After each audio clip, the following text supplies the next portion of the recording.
say next round, just was like, you said you wanted my friends.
Good.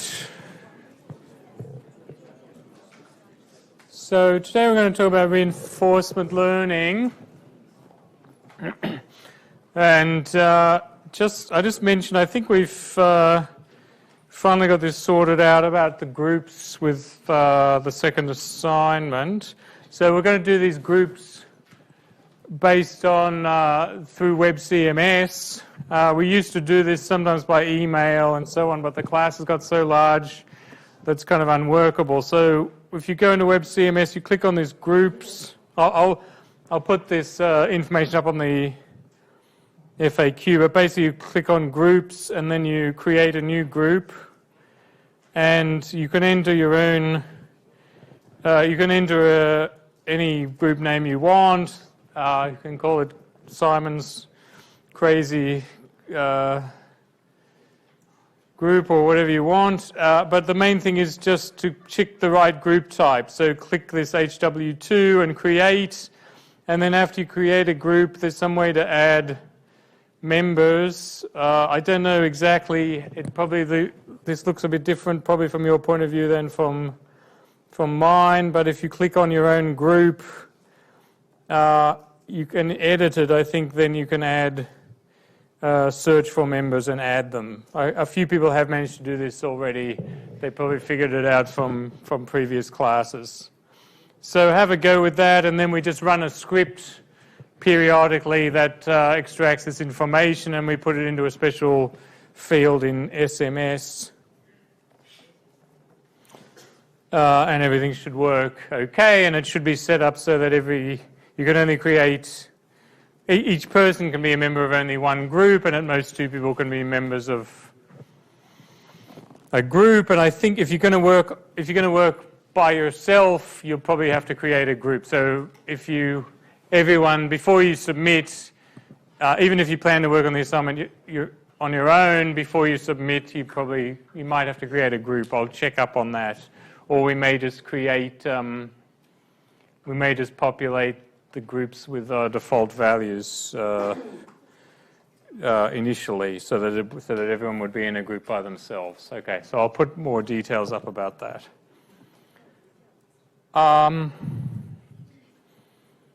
Okay, so reinforcement learning. Right, so far in this course I guess we've always talked about supervised learning. We looked at image processing, we looked at language processing, sequence processing. So today we're going to talk about what reinforcement learning is and how it differs from supervised learning and unsupervised learning. Look at different models of optimality, exploration versus exploitation. And then we're going to look at a couple of different kinds of reinforcement learning, so value function learning and policy learning, and finally actor-critic, which kind of combines, this actor-critic combines value function learning and policy learning. And so this is, again, we always follow this same pattern where we talk about the traditional algorithms and then we move on to the extensions and how they're combined with deep learning. Okay, so if you recall the scenario with supervised learning, we have a training set and a test set, and each consists of a set of examples. And the aim is to predict the target attribute based on the input attributes, right? And you've got to try to avoid overfitting, so this second assignment actually is involved with that. So you've got to try to set up your learning in such a way that it doesn't overfit too much on the training set. Now, there's various paradigms available for supervised learning. So obviously we're concentrating in this course on neural networks, but there's also decision trees and support vector machines and k-nearest neighbor and various other things. But there are some situations where supervised learning is not really appropriate or can't easily be applied. So this is because it's very difficult to provide a training set. So what kind of situations are these? Well, often optimal control. So mobile robots, you want to teach a robot how to move around and perform a task in an environment. Pole balancing. We have a nice long pole here that we can demonstrate this, I think. So this is a classic task where you try to balance a pole.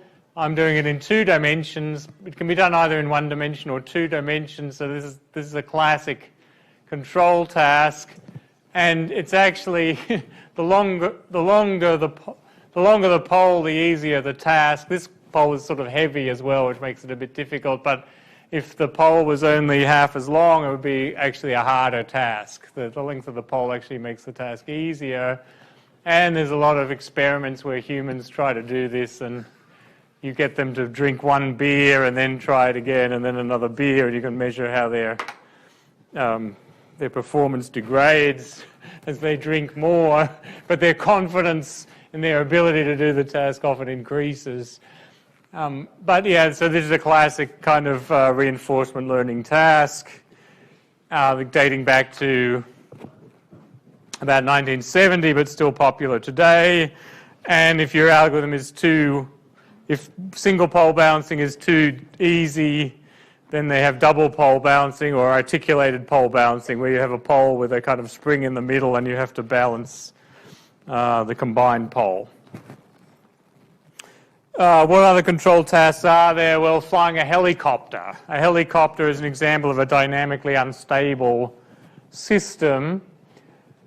And yeah, I mean, or driving a car. So some of these things you can actually do by supervised learning. Sometimes you have the choice of doing supervised learning or reinforcement learning. So if you want to do supervised learning, we didn't talk too much about this, but that Pomerleau, that early autonomous driving, they got a human you could get a human to drive your vehicle and create tons and tons of log data about the different situations and what the human did in that situation, and then you could use that for supervised learning. You could do the same thing with flying a plane or a helicopter, but you have to have a human who's capable of doing the task. Well, there's several issues with it. So first of all, you have to have a human who's capable of doing the task. Some of these helicopters are actually quite difficult even for humans to fly.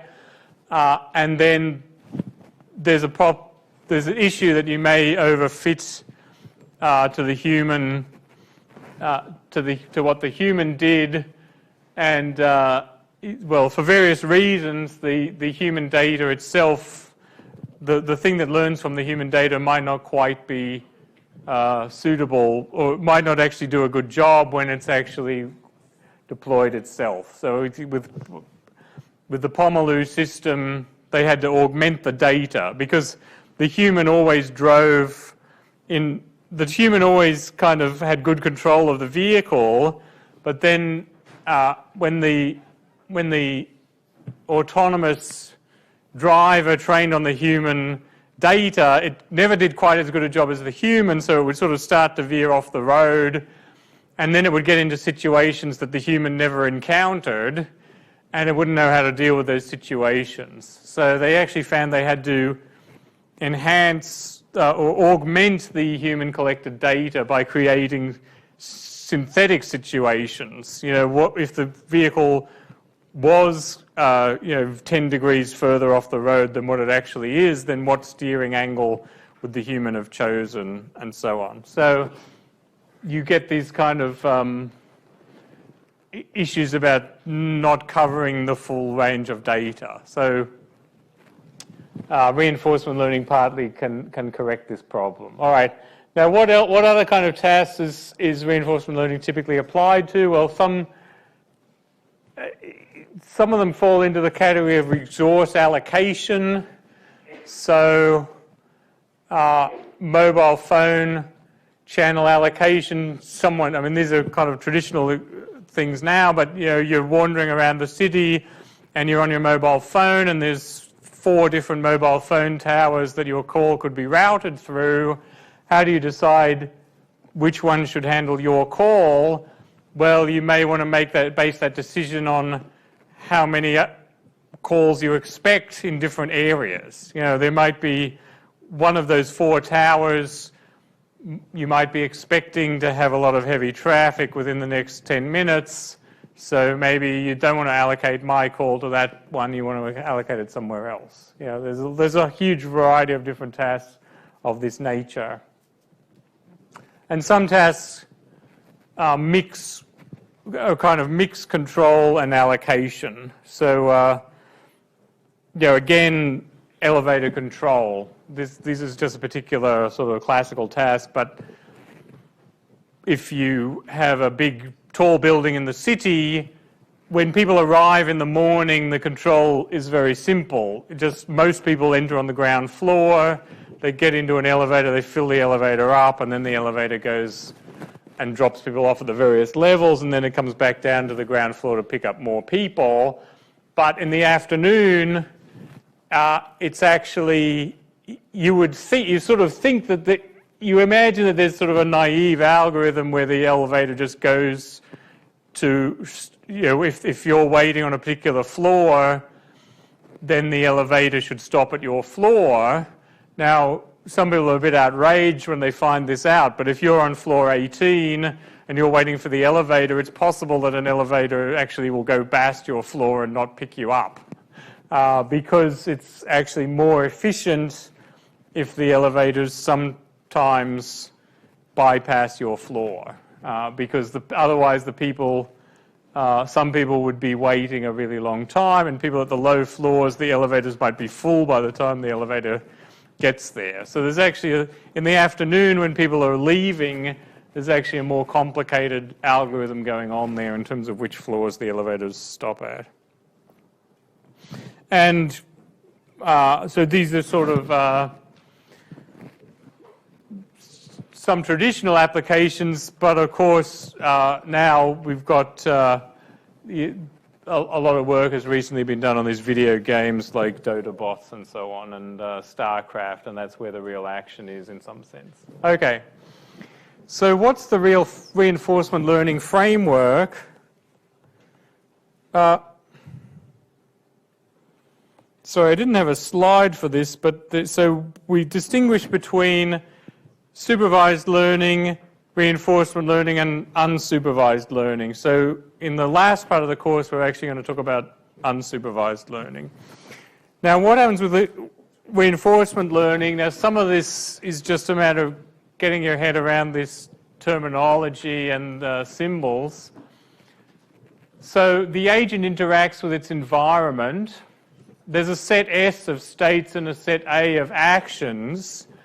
And so the thing that distinguishes this from supervised learning is you're not told what the appropriate action is. You just have to choose actions, and you get rewards based on those actions, and then you have to learn to choose actions in a way that will maximize your rewards. So the way this is formalized, there's a set S of states, there's a set A of actions, and at each time step t, the agent is in some state S sub t. It must choose an action A sub t, and then two things happen. It goes into a new state, st plus 1, and it receives a reward, rt. Yeah, so you get some money, effectively, or it could be a positive or negative reward. If it's a negative reward, it's like a punishment. And the reward depends on the current state and the action, and the next state depends on the current state and the action. So we've got these functions. Delta is the transition function to the next state, and r is the reward function. So the delta and the r, the transition and the reward, those are properties of the environment. And then as far as the agent is concerned, the property of the agent is called a policy. So the policy is a function from states to actions. So if the agent is a particular state, then it chooses a particular action. So pi of s t is AT from the point of view of the agent, right? So the policy is to do with the agent, the other things are to do with the environment. And the objective from the agent's point of view is to find a policy which is optimal in the sense that it maximizes the cumulative reward. And so the little star, the symbol pi is for any policy, but the pi star we use for the optimal policy.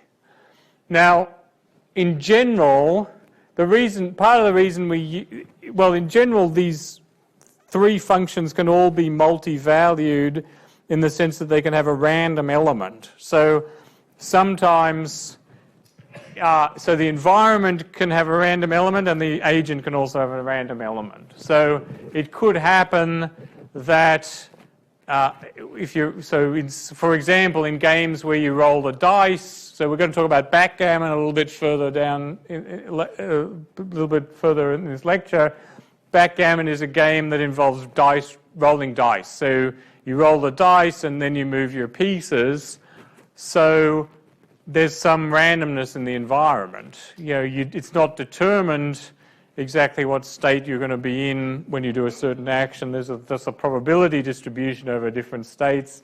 So that can happen, and that can happen with the rewards as well. It could be that the rewards are stochastic, it could be that the transitions are stochastic, and the agent's policy may be stochastic. Your choice might be, okay, if I'm in this state with 50% I'm going to toss a coin, and if it comes up heads, I'll take this action, and if it comes up tails, I'll take that action. So that's the reason why we use these sort of funny-looking German fonts for these symbols, and these are actually, in general, these are actually probability distributions. So delta, if it's deterministic, we just say delta of st comma at, and that gives us the next state. But here we think of this as actually a probability distribution. This is the probability of the next state being this conditioned on st and at. And the reward, the same thing with the reward, and the policy is a probability distribution over actions conditioned on the state. So I specify a particular state, and then you have a probability distribution over the actions, and the sum of all these has to be 1. So this always has to be normalized. For a particular state, the sum of these probabilities has to be 1, and for a particular state and action, the sum of these probabilities has to be 1, and the sum of these probabilities has to be 1. So we have to come to terms with these probabilities. Now here's a simple example of why the optimal policy might be probabilistic. So this is called, this is called a T-maze. So this is an environment where each state is drawn as a square, and if you end up in the square with the bag of money, then you get a big reward. If you end up with the skull and crossbones, then you get a big punishment. Right? Now, but the state, you don't. So this is actually a hidden. We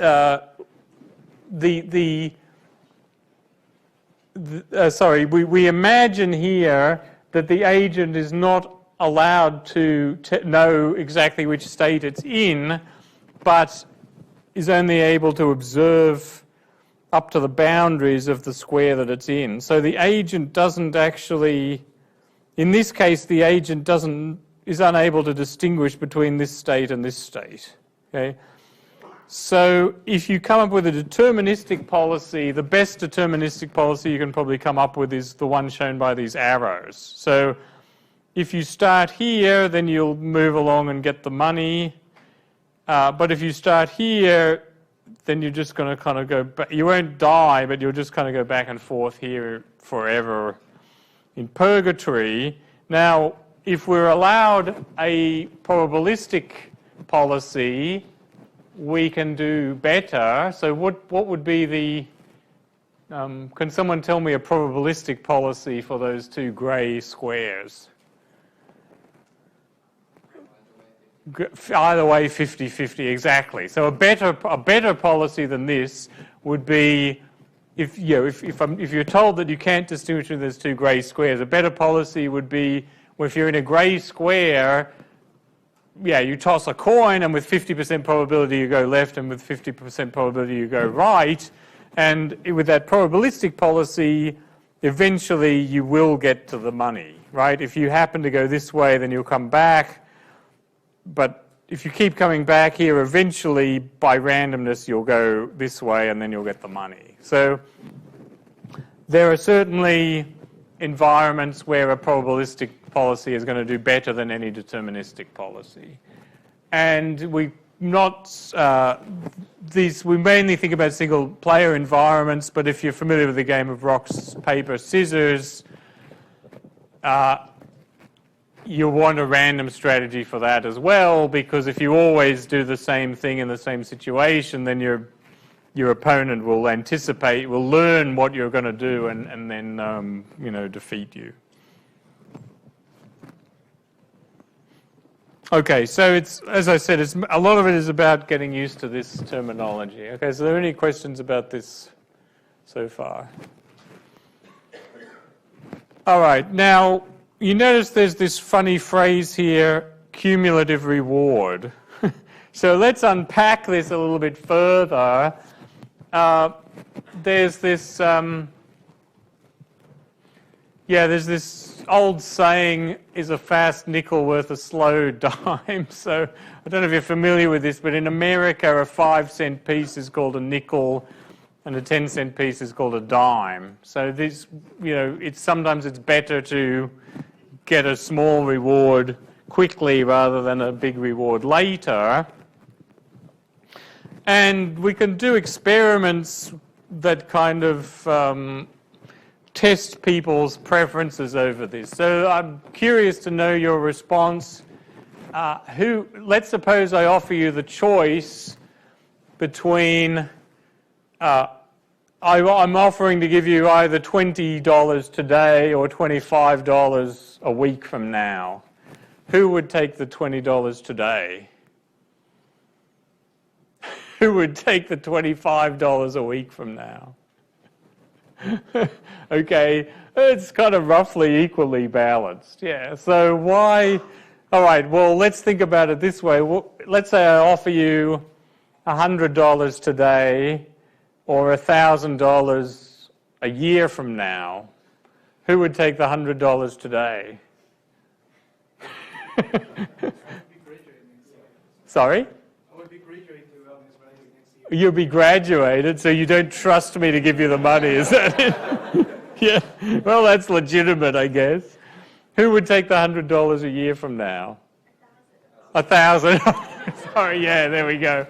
Okay, so, but then we can test, okay, $100 today. Okay, so if it's $1,000 a year from now, you'll take the $1,000. What if it's only $200 a year from now? Who would take the $200 a year from now? Who would take $100 today? Almost everyone. All right. And then, all right, so there's three common ways of looking at this, three common ways of defining this optimality. So one of them is called the finite horizon reward. This says, okay, there's a particular time in the future and I'm going to add up the money, the rewards that I get until that time, and I don't care what happens afterwards. That's called the finite horizon reward. There's this thing called, the most common one we use is called infinite discounted reward. So infinite discounted reward says, well, I'm going to count rewards all the way into the future, but I'm going to apply a certain discount factor. So I have a certain number gamma, and in economics this is sometimes referred to as the interest rate or something like this. So if the time period is 1 year and the interest rate is 10%, then people would say that $100 today is worth the same as $110 a year from now. Yeah. So you can test by asking people their preferences, but there's got to be some amount that's where people consider it to be of equal value, right? Or the time, it depends what the time frame is, whether it's a year or a week or a day. There's some discounting factor. So you say that it's thought about the other way around usually. So a dollar today is worth a dollar a year from now is worth 90 cents today, then the discount factor would be 0.9. Okay, so it's always thought of in a way that's less than or equal to 1. And the further you get into the future, if we agree on a discount factor of 0.9, that means that a dollar next year is worth 90 cents today, and a dollar 2 years from now is worth 90% of 90%, which is 81 cents today. Yeah, and so on it goes. And then finally we have average reward. So average reward is where we add up everything in, we pick some number far in the future, we pick some number h, and we add up all the rewards up to time h in the future, but then we divide by h, so that's telling us the average reward over that time period, and then we take the limit as h goes to infinity. Now, okay, so I said infinite discounted reward is like the preferred one. A part of it is because the theoreticians, it's easier to prove theorems about this infinite discounted reward. The finite horizon reward is simple computationally, but often leads to perverse choices and is not easy to deal with theoretically. This average reward is hard to deal with. Okay, so let's say I offer you $1 today or $1 million 50 years from now. Who would take the $1 today? Who would take the $1 million in 50 years' time? What if it's 100 years' time? Would you take $1 million in 100 years' time? So then you get into these weird, you don't know how much $1 million is even going to be worth. You know, inflation might be such that $1 million is really not going to be worth much in 100 years' time. Money might not even be in use. We might have this Star Trek universe where money is not even in use anymore. You might not even be alive 100 years from now. But on the other hand, with medical advances and so on, you might be alive. Yeah. I might not be alive. But let's say that it's an entity, let's say it's not me offering you the money, but it's some company that you feel confident will still be here. I don't know. So it's very, very hard to make these choices. It's very hard to choose between a small reward now and a really large reward very far in the future. And that's, if you look at this definition literally, that really is looking not only 1 million years into the future, but 10 million, 100 million years. I mean, it's very, very crazy.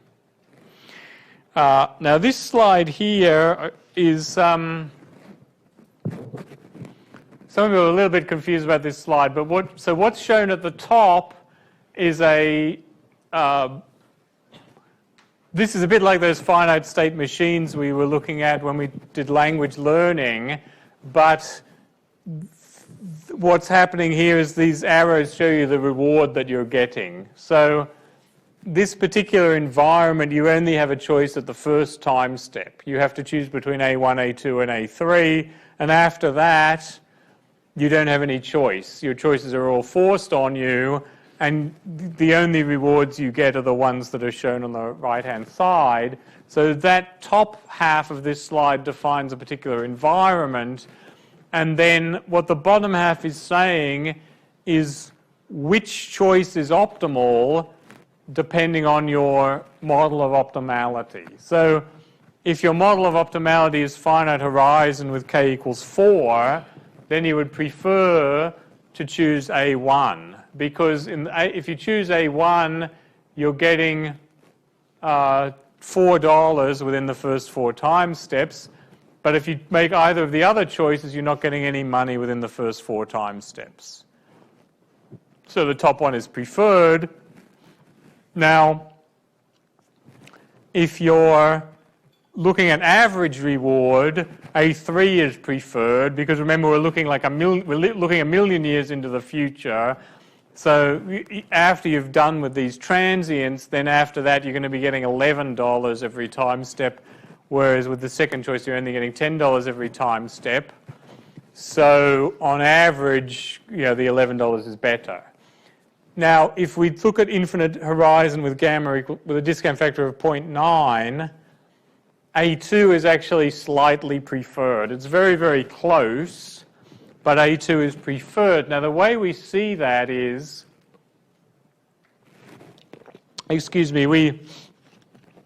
you imagine that this is extended infinitely, so there's an infinite sequence of states here, and from this point onwards you're getting $10 reward every time, and here from this point onwards you're getting $11 each point in time.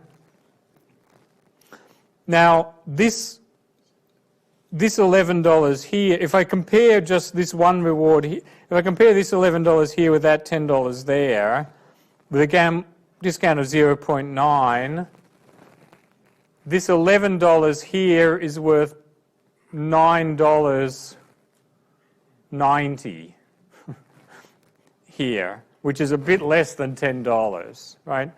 And then if you think about it, there's another $11 there and another $10 there, and that $11 is worth $9.90 at that time step. So if you sort of pair these up and say, okay, well, this is worth a bit more than that, the next one's worth a bit more than that, the next one's worth a bit more than that. So you've got two infinite series, but you can sort of pair these. Well, we could just add up the infinite series, which is what we'll do in a minute, but we can also think of it as just little pairs, and each pair, this one's worth a little bit more than that one, so if we add them up, then the whole thing will be worth a bit more. Yeah? For the A2, we don't apply the discount rate. If we also apply the discount rate for A2. Why don't we apply the discount rate at A2? Well, the thing is, we're getting the first reward one time step earlier. Yeah, but from that step, any further step will only give you $9. Right. $9 after that. So assume that we got 9.9 for the A3. Uh-huh. So every round we got 0.9 more. So after 10 more rounds, that will the A3 will have a higher reward compared to A2. Okay. Maybe we'll come back to this in a couple of minutes and actually look at the infinite series. That's probably the best way to do this. Yeah.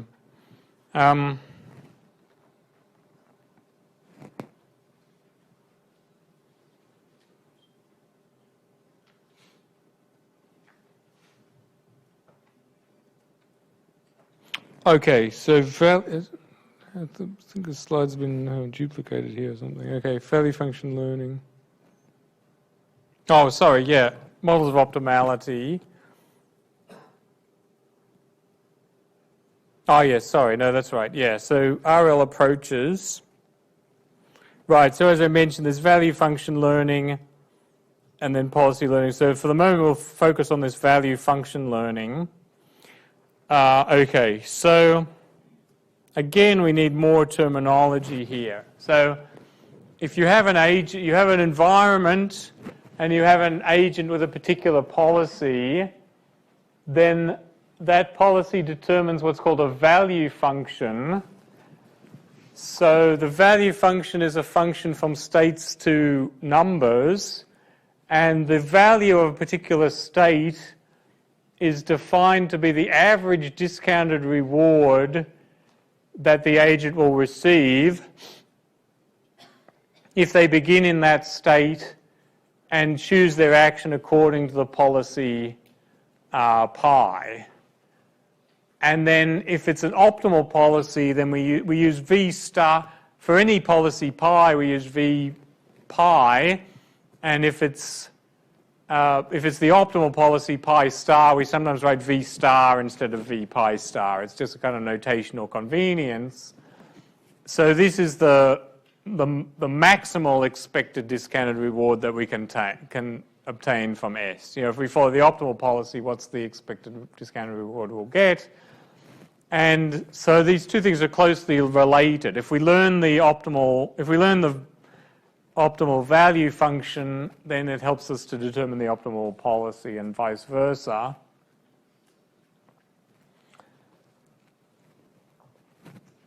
And right, so with value function learning, the agent learns some function V, and we often make a distinction between V and V star. So V star is the true optimal value function, and V is a function that the agent retains, which is like an estimate of V star. So the aim of value function learning is often to start with a random V and then gradually improve that estimate so that it gets closer and closer to V star. right? And this process is sometimes called bootstrapping. This is like those old cartoons where the person reaches down and grabs their bootstraps and pulls themselves up. It's sort of like you have to start with a, if you start with a certain estimate of the value function, then you can use that estimate to get a better estimate and just gradually improve. Let's think about, since you asked the question, let's actually think about this value function in relation to this, because we need to know how to add up a infinite series. So this is a little kind of trick that you probably learned in high school or in discrete math. So if you think, so in one of these states we're getting $10 each time.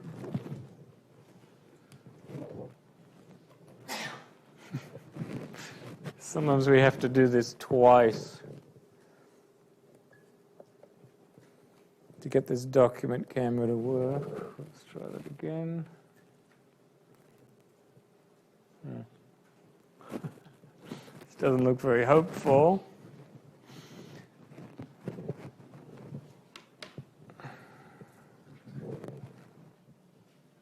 All right.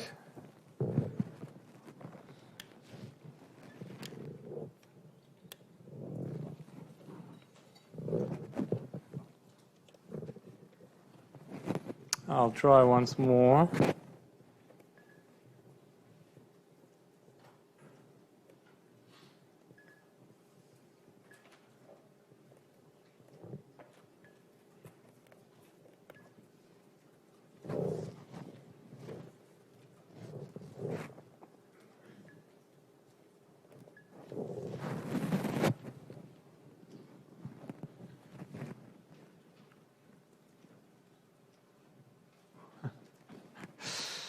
All right, we're not going to get the document camera.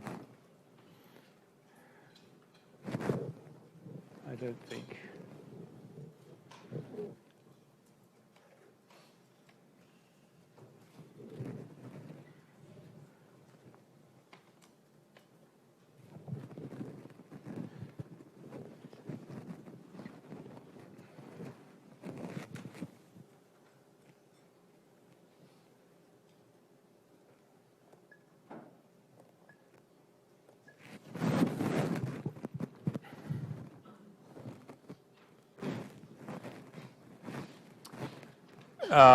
Okay, this is slightly absurd, but let me see if I can do this in text instead. So let's suppose I'm going to use, instead of gamma, I'm going to use R for the discount rate. So let's suppose that we're getting $10 at each time step, and that the discount factor is 0.9, then what is going to be the discounted reward? Well, the value, we get 10 on the first time step, and then we get 10 on the second time step, but that's multiplied by the discount factor. So we get 10 plus R times 10, and then at the next time step, it's R times 10. And at the next time step, it's R times 10, and so on. So you get this infinite series, 10 plus 10R plus 10R squared plus 10R cubed. Now,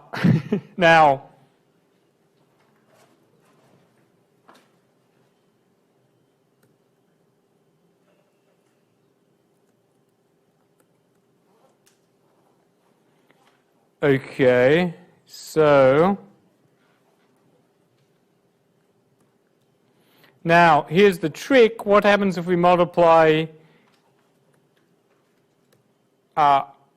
V by the discount factor?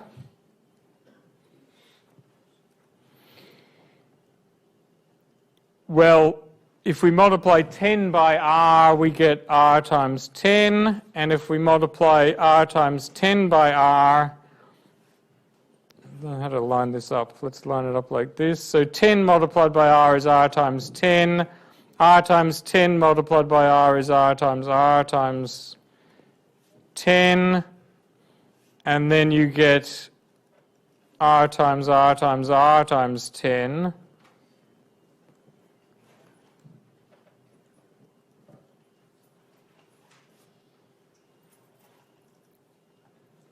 All right, so this is the original value function, and then that's the value function multiplied by r. So each term is multiplied by r, but you can see that the first term multiplied by r is the same as the second term, and the second term multiplied by r is the same as the third term, and so on. So if I just put a few extra spaces in here, you can see how this kind of lines up. And so if I subtract one of these from the other, those terms are all going to cancel out. Now, of course, r has to be less than 1 in order for this to make sense.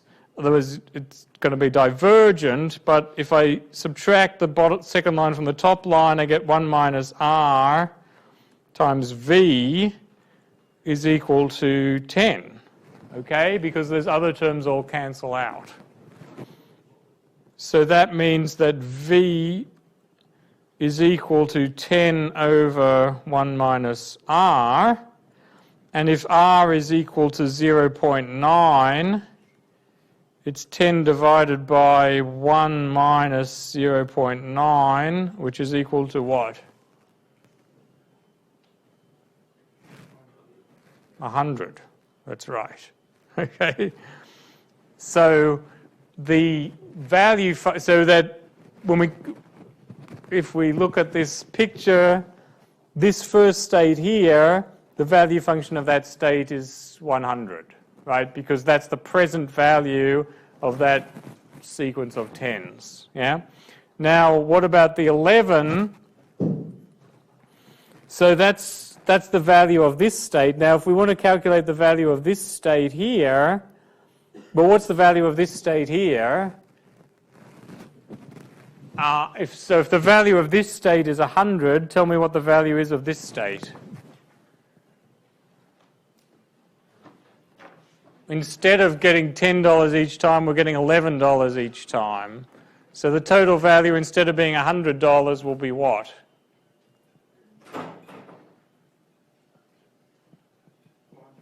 $110. That's right. I'm getting, at each time step, I'm getting 10% more. So the whole value is going to be 10% more. So it'll be 110. Now, what's the value of this state? If the value of this state is 110, what's the value of this state?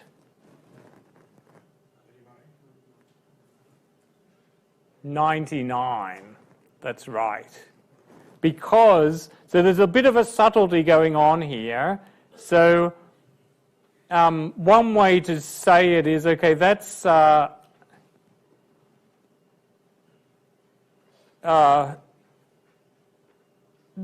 so one way, well, the best way to think of it is probably, so there's two ways to think of this. One is to say, okay, if I start from this state, I get $11 at every time step, and I know the present value is 110. If I start at this time step, it's the same, but I'm not getting, in the first time step, I'm getting 0. I'm not getting $11.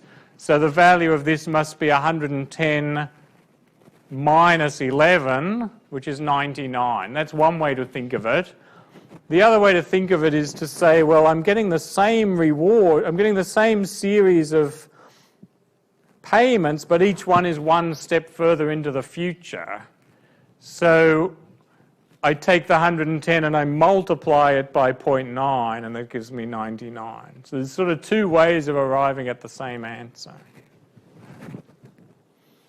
Okay, any questions about this? Yeah. Okay, now this.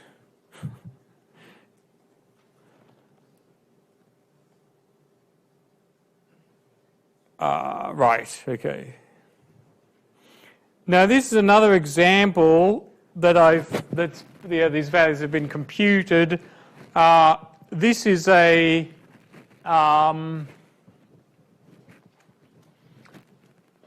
you're not supposed to necessarily be able to compute these yourself, but you could just look at it and sort of, well, let's just check that these values make sense. So this is an environment where the agent, this is what's called a passive environment. The agent actually doesn't have any choices. Actions are just forced on it by, the policy here is to always just randomly pick uniformly between the neighboring, so the agent is allowed to go to any neighboring square, but the policy here is just to pick any neighboring square with equal probability. So if there are 2 neighboring squares, you go with 50% probability. If there are 3 neighboring squares, you go with 33% probability of each one. So this thing on the left is the environment. The thing in the middle is the policy that this particular agent is following. It's just a totally maximally random policy. And the third thing here is that the value function that corresponds to this policy. Now the rewards here, what happens here is if you, the policy, you're allowed to always move to a neighboring square, but once you get to one of these states, you're not allowed to move anywhere. So if you get to this state, you have to stay in that state for the rest of eternity, and you get +1 each time. Here you have to stay in this state for the rest of eternity, and you get -1 each time. So effectively this is heaven, and that's hell, right? So when you get there, the game ends in some sense. And if you look at these are the value functions, and let's just convince ourselves that these values make sense. So if you start in this square, you're more likely to end up here than here, right? If you happen to make this transition, you'll go straight here. If you go down there, there's still a chance you might come back to here. So you've got some probability of getting here, but a bigger probability of getting here, so that's why this value function is positive. And conversely, from these states, you're more likely to end up here. So this, this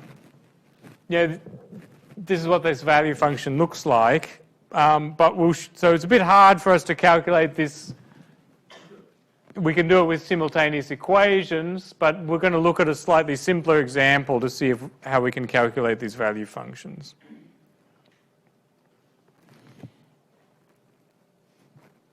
Okay.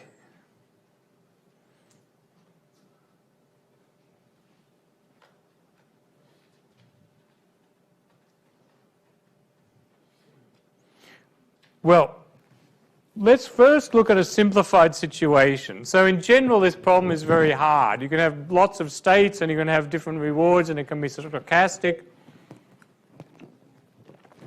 Let's look at a simplified situation where there's only one state. And you always come back to that state, but you have a few different actions. Let's say you have 3 different actions and each action brings you to the same state, but you get different rewards based on those 3 actions. This is sometimes referred to as the K-armed bandit problem. The reason is, one way to think about this task is, let's say you're locked in a room for a certain period of time, and there are 3 poker machines in that room, and you don't have normal poker, and then you have an option. Now these poker machines, each second that you're in the room, you have the option to pull the lever on one of these poker machines. You can pick whichever one you want, and you don't know exactly how long you're going to be in the room. You're told it's roughly maybe 1 or 2 hours, but at some point I'm going to come back and say, okay, your time is up, and then whatever money you've collected, you can keep it, okay? But these machines are programmed to give you different amounts of money, or to just and it's not the same amount of money each time. Secretly, each machine has a probability distribution, and it'll give you money based on that probability distribution. Okay? So, if these were real poker machines, your expected reward would be negative. So the optimal policy would just be to sit there for 2 hours and do nothing, right? Otherwise you're going to lose money. But we assume that these are actually nice poker machines that on at least one of these machines on average will give you a positive reward.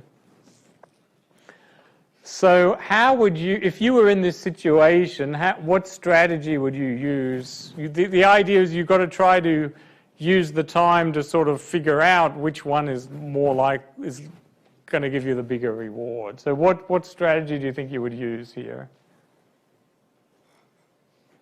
So I should explain, the reason it's called the K-armed bandit problem is because in America, a poker machine is often called a one-armed bandit because it's only got one arm and it takes your money. Yeah. So this is the K-armed bandit problem. For time, can you do multiple arms at the same time? No. You can only pull one lever at a time. You can't, it's not like a Nordic track thing. Yeah, that's right. Yep. We can attempt to do one trial on each machine and then which whichever gives the best result, then we can just, for the rest of the time, we can use that. Right.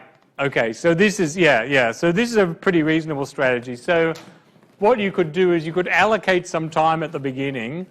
Let's say you use the first machine. Let's say you allocate 5 minutes to each machine, or 10. Let's say 5 minutes to each machine. So you spend 5 minutes on the first machine, 5 minutes on the second machine, 5 minutes on the third machine.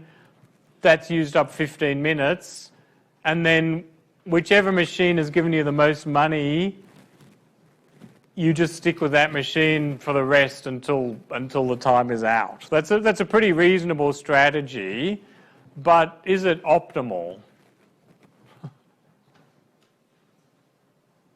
Yeah? You could just divide time equally among all the machines. So 1, 2, 3, 1, 2, 3, 1, 2, 3. Yeah. Start with his. Yeah. Every turn you adjust based off of, so you randomly select basically. Yes. Looking at the uniform distribution, and then at the end of each turn you adjust based off of how much you've won from each of the machines. So you give more weight to a machine that you've won more from. That's right, yes. The optimal strategy is actually of this type. Yeah, so the thing is, so if I allocate 5 minutes to each machine, that's a pretty good strategy. That'll probably give me a pretty good idea. But the point is that in the first 5 minutes, let's say in the first 5 minutes the second machine gave me the most money, we don't know for sure whether that second machine really is programmed to give us more money on average, or whether we just happened by chance in that particular period it gave us more money, right? So the optimal strategy is actually that, you start out pulling all the levers equal. You maintain a probability distribution, and you start out pulling all the levers equally. But then based on the amount of money that each machine has given you, you gradually adjust these probabilities. And so over time, you give more emphasis to the machine that's given you the most money and less to the other ones. But the optimal strategy you never quite commit, right? So people who have a fear of commitment will understand this strategy, that there never comes a time when you actually just stick exclusively to one machine. Even after an hour you might be spending 95% of your time on the third machine, but every so often you'll go over and try the other machines just to check.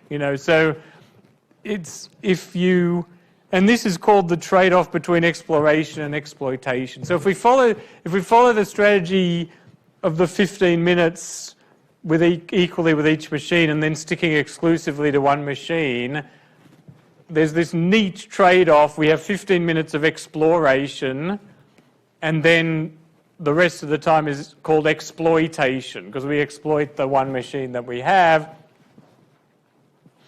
And this trade-off appears in other aspects of life as well. You've always got the choice when you want to decide which restaurant to go to. You want to go out for dinner tonight. Should you go to the restaurant that you've been to 5 times before that you know is good? Or should you go to the restaurant across the street that just opened that you've never been to before? You're taking a risk, but maybe that restaurant's better than the other one. So there's always this trade-off.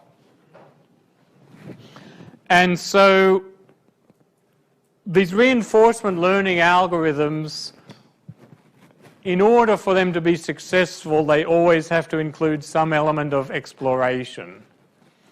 So often this is done simply by what's called an epsilon greedy strategy. So this says, 95% of the time I'm going to choose the action that I think will give me the biggest reward, but then 5% of the time I'll just choose a random action. And this kind of thing is necessary in order to get these algorithms to converge. Another approach is to use this softmax distribution, which physicists call the Boltzmann distribution, to choose the next action. This is more sophisticated mathematically. I mean, this is the same as when we were doing the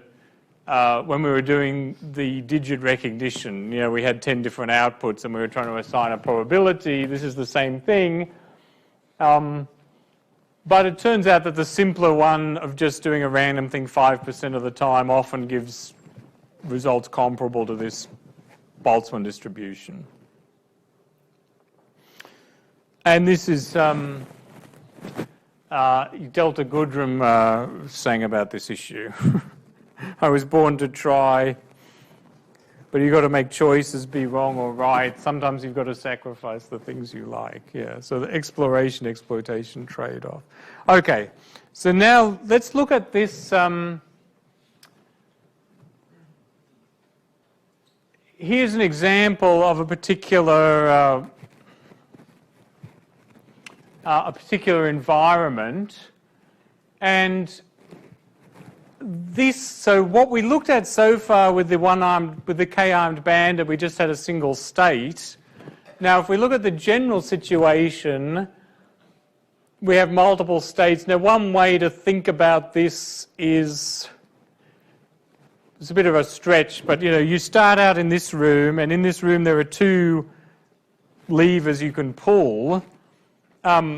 If you pull one lever, you get $1 and you stay in that room. But if you pull the other lever, you lose $1 and you get magically transported to another room. And in that room, there are 2 levers. And you know that you're in a different room when you get to here. And so on it goes. So if you pull the second lever, you get $1 and go back to that room. If you pull this lever, you lose $1 and go to this room. And so on, right? So this is the more general case, and what this introduces is the fact that sometimes you have to be willing to lose money in the short term in order to get to the room that'll give you the opportunity to win more money, right? So let's try to think about what's the optimal policy here. What's the value function, and what's the optimal policy? Okay, so we already talked about the value function and the optimal policy. So if you're in state S3, sorry, perhaps we can jump ahead to the, don't worry about the Q function, but let's just look at the value function and the optimal policy. So the first question says, let's say I have a policy which takes action A2 when you're in S3. then what would be the value function of S3 in that situation? So if my policy tells me to always do action A2 in S3, that means once I get to S3, from that point on, I'm going to get $2 every time, and I've got a discount factor of 0.9. So based on the computation we just did before, what is the value function of state S3 given that policy? What's the present value of $2 at every time step infinitely into the future? 20, that's right. It's 2 divided by, sorry we don't have the overhead camera, but it's 2 divided by 1 minus gamma. Again, we got the gamma is 0.9. So 1 minus gamma is 0.1. So 2 divided by 0.1 is 20. Okay, so the value of this is 20. Now, sticking with this gamma of 0.9, what would be the... Sorry, let's...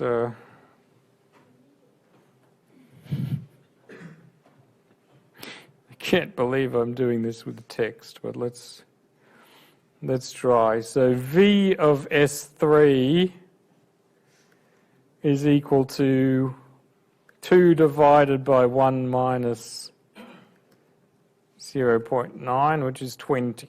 Okay. Now let's look at V. Let's look at state S2. What do you think is the, let's suppose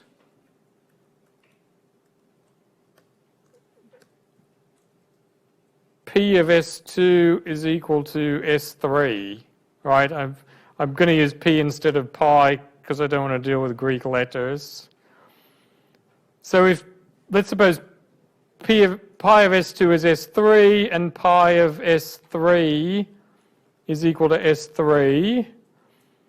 Then V, tell me what V of S2 is. If I start out in state S2, what actions am I going to take?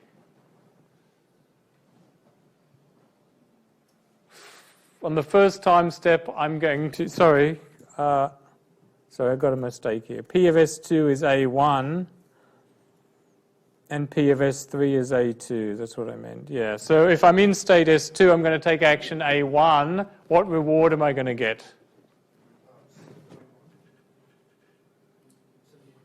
Yeah. So the immediate reward is -1. That's in the first time step. And then after that, I'm going to get $2. After that, I'm going to be in state S2, so I'm going to get $2 every time. So the present value of this is 0.9 times 20. Yeah. So this is -1 plus 18, which is 17. Does everyone follow that? So this 20...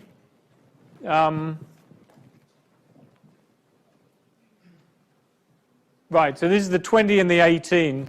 So there's one way to think of it is every reward has been pushed, each individual reward has been pushed one time step into the future. So each individual reward is multiplied by 0.9. So the entire thing is multiplied by 0.9. So the 20 gets converted to 18. The other way to think of it is it's the same infinite sequence of $2, but the first one is missing. In the first time step, I'm not getting it. So that's, I subtract 2 from 20, I get 18, right? So I get -1 plus 18, so the value of S2 is 17, yeah? Any questions about this? Now, what else can we say? Okay, so now, is that the best? What do you think is the optimal policy? It's a little bit tricky to really prove this, but what do you think is the optimal policy for this environment, given the discount factor of 0.9? Which action should you take from S1, which action should you take from S2, and which action should you take from S3?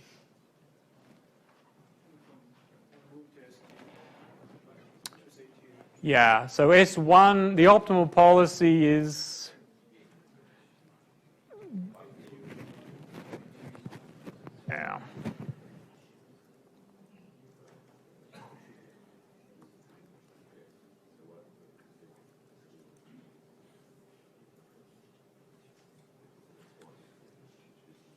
From S1 we should do A2.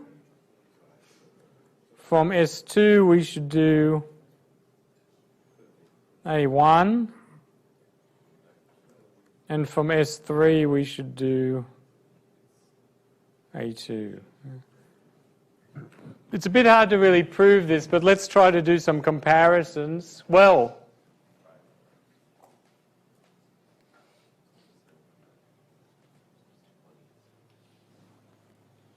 what would be, if we were to follow that policy, what would be V of S1?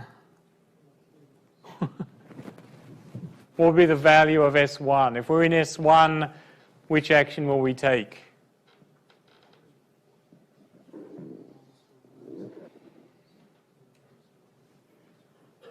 A2, right? So what reward will we get?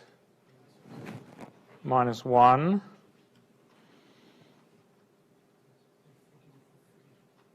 Well, here's a trick. Okay, so after we've done action S1, after we've done that first action, we're going to be in state S2, and then we're going to get whatever rewards we would have gotten if we'd started in state S2, but each reward is going to be one time step in the future.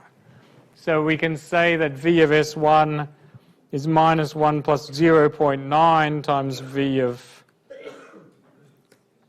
S2.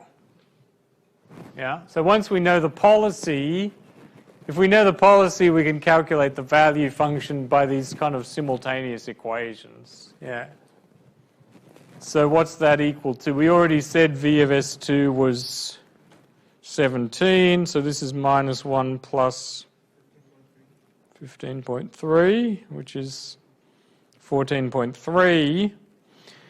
Now, again, how can we convince ourselves that this policy is optimal? Well, what else could we have done from S1? If, let's suppose we did A1, we would be getting just $1 each time. So what would that be worth? $10. Yeah. If we were to do A1, this would be worth $10. But by taking this sequence of A2 and then A1 and then A2 repeatedly, the present value of that is $14. So it's better than $10. Yeah. So we lose money the first two time steps, but then we're getting $2 each time instead of $1. Yeah. And I think you can see from S2, it wouldn't be, if I did this action, I'd get $1 first, but then I'd only be getting $1 each time. And so that would be 1 plus 1, yeah, so that'd be worth 10, but if I go this way, I'm getting 17. Yeah. So you can kind of, if you look at all the different possibilities, you can convince yourself that this is actually the optimal policy. And you can see this trade-off between the value function and the policy. And whether, yeah, okay. So any questions about this? Yeah. What if, in this case, state 3, action 2 just keeps repeating itself, so you have a 20 to start with? That's right. What if you don't have, what if there's no sort of like continuous iteration of that same state? So you can work it out because you have 20. Right. But what if you don't have that sort of final? You get stuck. If you don't have it or if you don't know about it? You don't know about it. Yeah, so this is the I'm trying to give you I'm trying to convey to you how hard this reinforcement learning problem is, because the agent, I've given you all the information about the environment here, but in general, the agent doesn't know what this environment is. The agent, at each time step, it's just told what state it's in and what reward it got. So the agent actually has to learn, implicitly it has to learn the environment as well as the policy sort of thing. It's not explicitly learning the environment, but it has to learn the policy even though it doesn't explicitly know the environment. So it's actually a pretty hard problem. Yeah. Okay. Where are we? So I'll tell you about Q learning.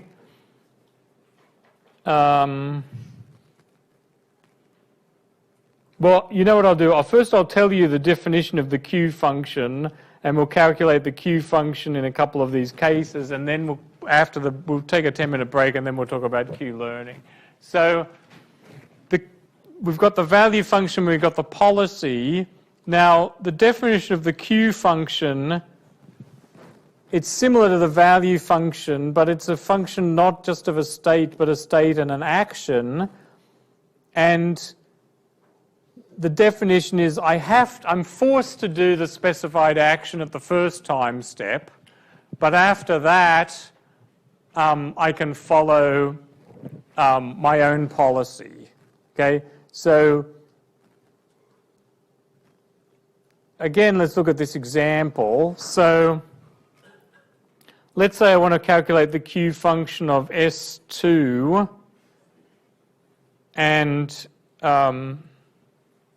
well, let's say I'm basing myself off this specified policy, but I want to find out the Q function of S2 and A2. Okay, so this is saying I start in state S2 and I'm forced to do action A2 on the first time step, but after that I'm going to follow my specified policy. So I'm forced to do A2. So what that means is that I'm going to get $1 in the first time step, but then I'm going to be in state S1, and so after that I'm going to get whatever rewards I would get.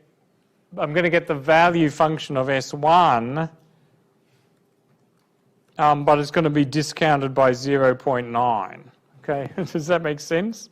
I'm forced to do A2, so I get $1, and then I'm going to get whatever rewards I would have got if I'd started in S1, but each reward is going to be one time step in the future. So this is plus 1 plus 0.9 times 14.3. Anyone got a calculator?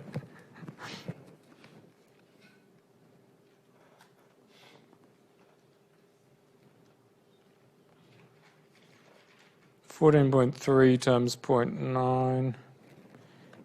This is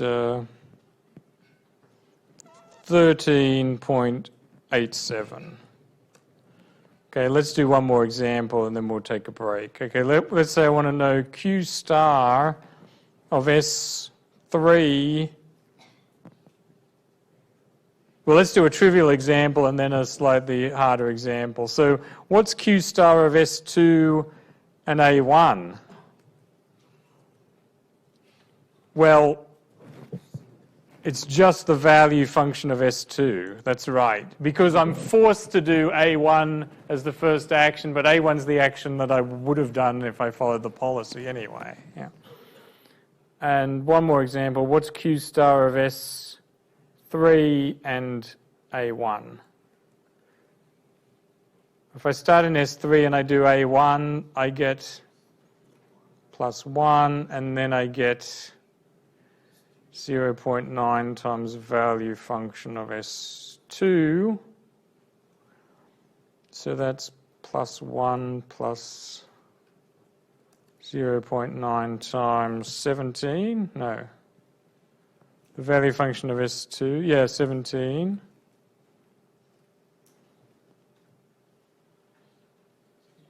16.3.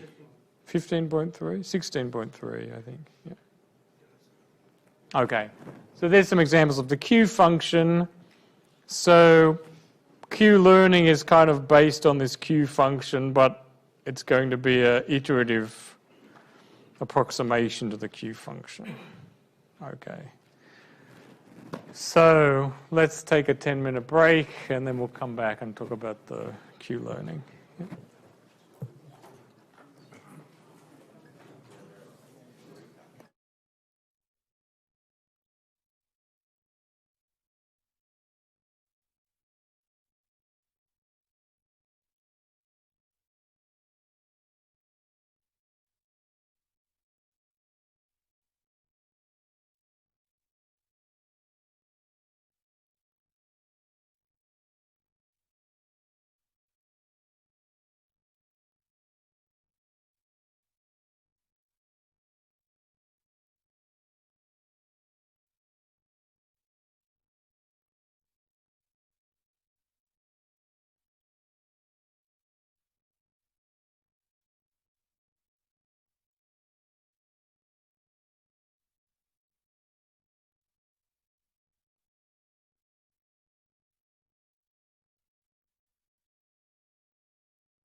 Okay, so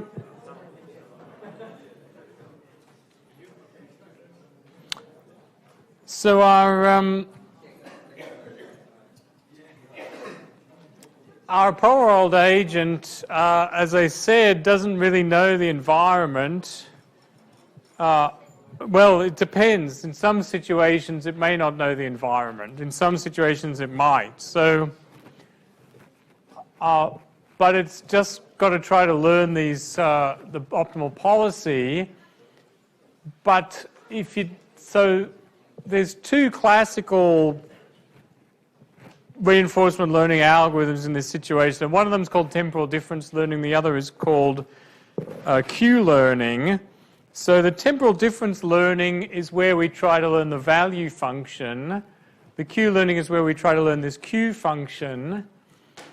So if you know the model, so if you knew the value function, let's suppose you had a deterministic environment and you know the transition function. So let's say so this is the situation if you're playing a board game like chess or checkers or Go or even backgammon. You know what's going to happen if you do a certain action. You know what the next state is going to be. So if you knew the value function, then you would be able to determine the optimal policy. If you knew the value function of the optimal policy, you'd be able to determine the optimal policy, because whenever you have a choice of actions, you would just figure out which state each action would take you into. You would calculate the value of each of those states, and whichever one had the highest value, that's the action that you would take, right? So in that situation where it's a deterministic environment and you know the environment, learning the value function is enough to tell you the optimal policy. Okay. So how can we learn the value function just from acting in the environment? Well, if you look at these computations we were doing here, so we said, if we just go back to this example, we decided that the value function of S1 is minus 1 plus the value minus 1 plus gamma times the value function of S2, right? And this is actually a general principle that for any state S, the value function of S is equal to the reward gained from, well, the value function of a state S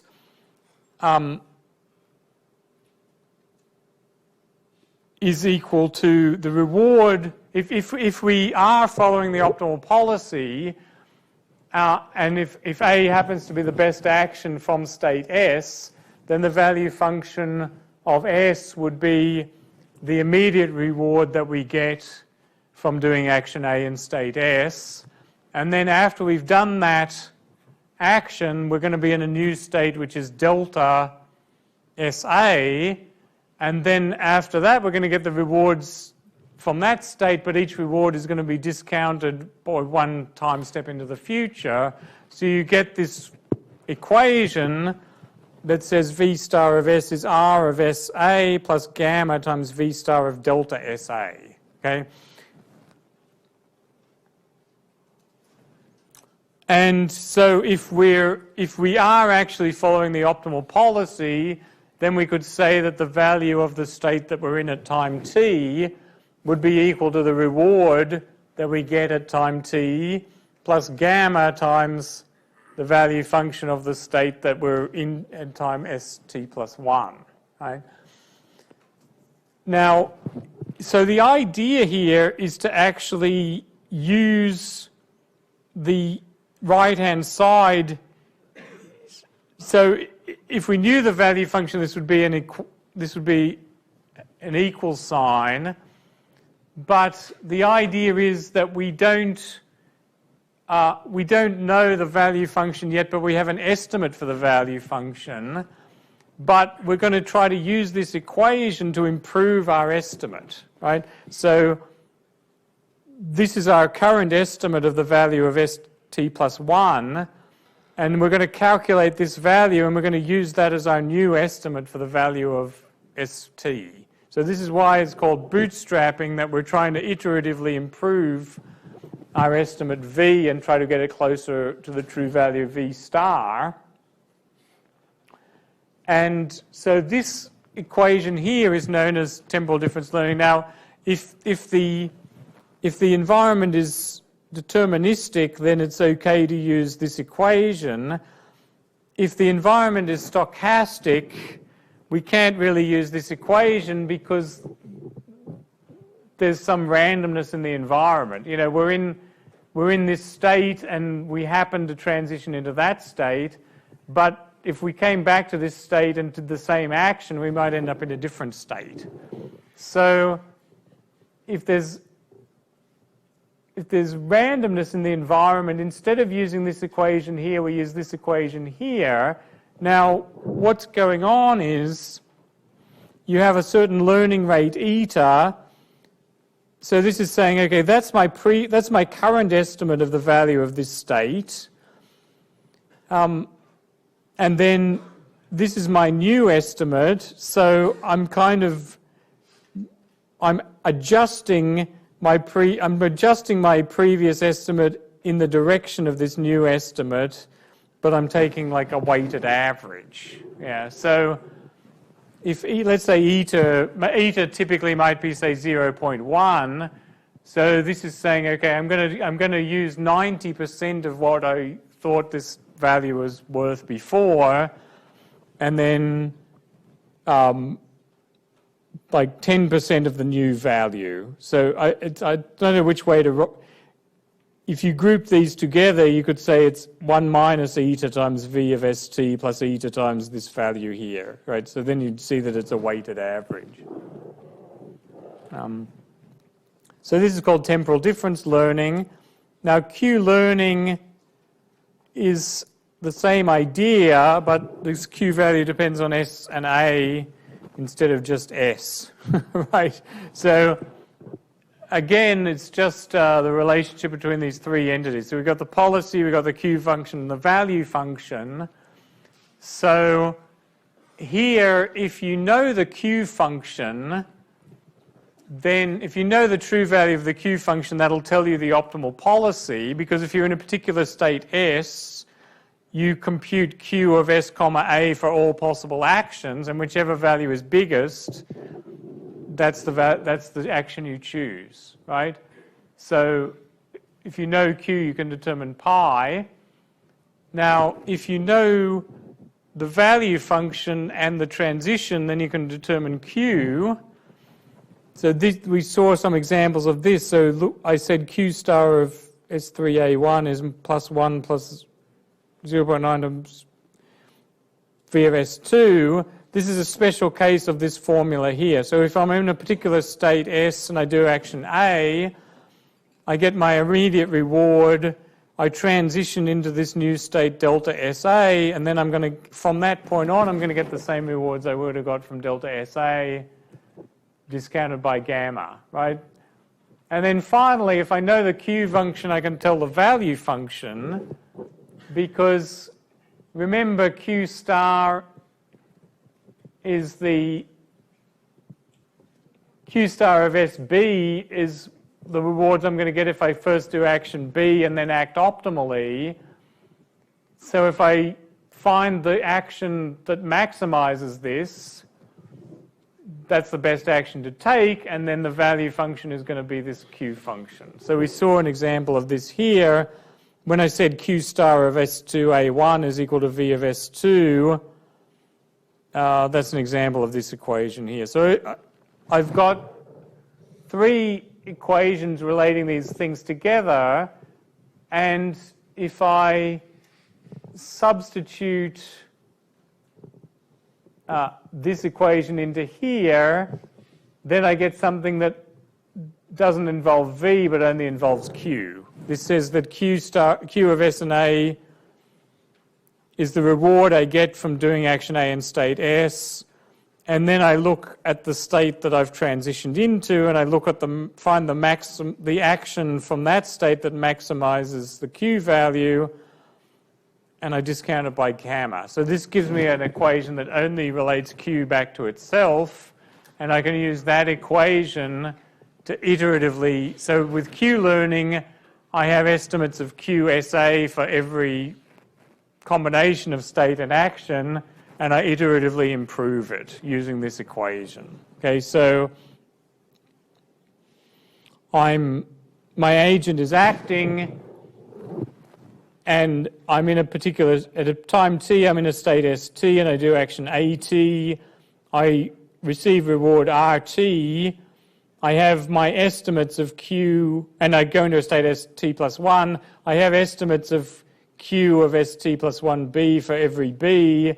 I find the b that maximizes this, and then I calculate this value and use it as my new updated estimate for this. So hopefully this is going to be more accurate than the previous.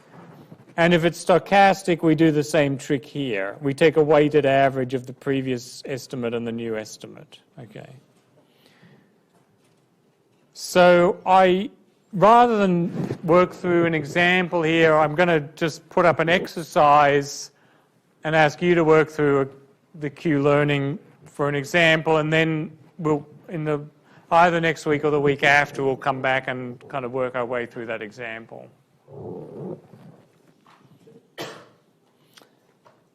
But I will show you, I will talk about how TD learning is applied in this backgammon domain. Okay, so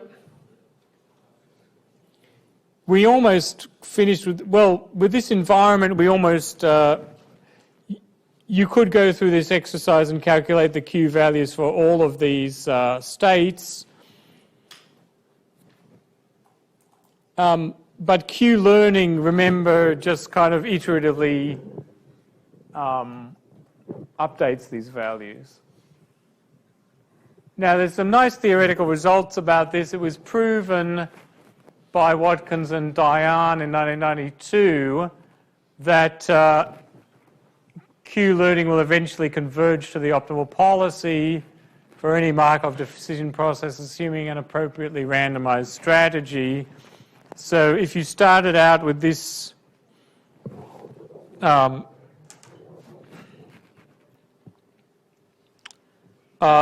environment and followed Q learning, eventually it would it would converge to the optimal to the true Q values.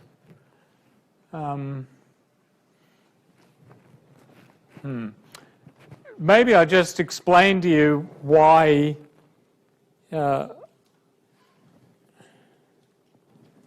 is going to be very difficult without the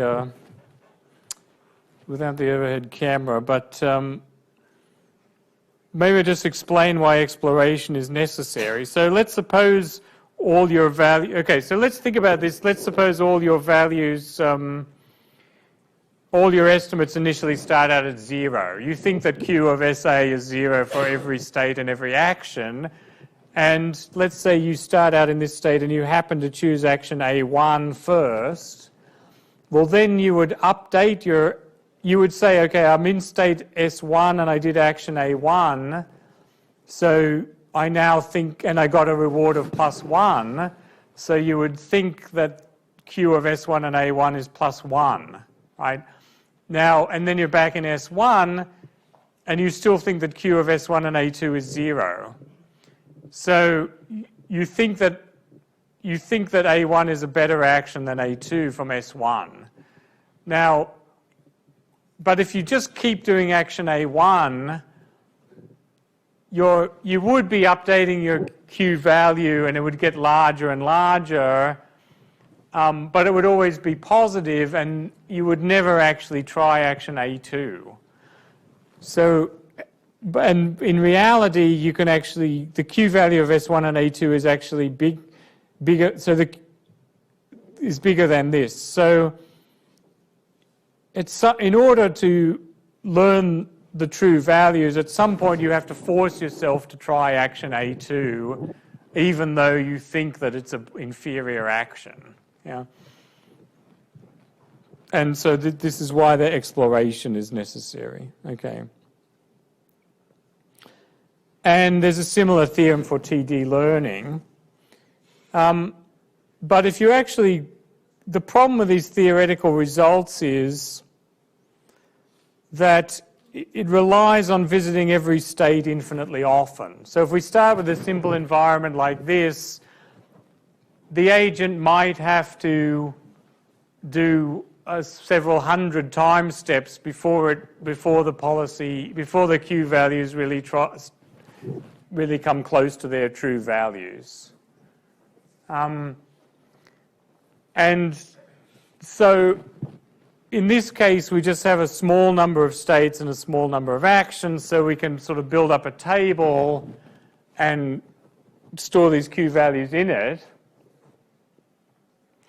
But if we want to scale this up to something like chess, the number of different board states, you can't possibly store every individual board state in a game like chess, because there's like billions and billions of possible board states, and the learning will only converge if you visit every state and visit it infinitely often. So for a serious sort